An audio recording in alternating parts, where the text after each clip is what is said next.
Landelijk had het kabinet voor dit jaar 20 miljoen euro uitlutsen. Voor takken hier later 80 miljoen euro kleer. En dat rent er op naar 100 miljoen euro in het jaar. De staatssecretaris vindt dat gemeenten een belangrijke rol hebben bij de bestrijding van armoede. Ik vind het ontzettend belangrijk dat alles wat met armoedebestrijding te maken heeft, juist door de gemeente gebeurt.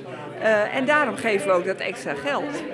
Wethouder Eckhart van Leeuwen verwachtte dat er voor zijn gemeente een peerton van het grote landelijke bedrag beschikbaar komt. Ik denk dat we dat geld heel goed kunnen gebruiken, omdat met name kinderen in Leeuwarden, heel veel kinderen in Leeuwarden opgroeien in armoede. En dat probleem moeten we echt gezamenlijk wat aan gaan doen. De problematiek neemt wel heel veel taak. Dat zullen we in het extra deel. Waar jou dit hier 1 miljoen uit aan armoedebeleid. Dat is eigen geld van de gemeente.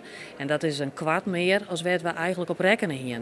De Tweede Kamer moet een extra miljoen nog wel goed karren, maar de staatssecretaris verwacht het geen probleem. We bezuinigen heel veel als kabinet, omdat ook wij onze portemonnee op orde moeten zien te krijgen, de rijksbegroting.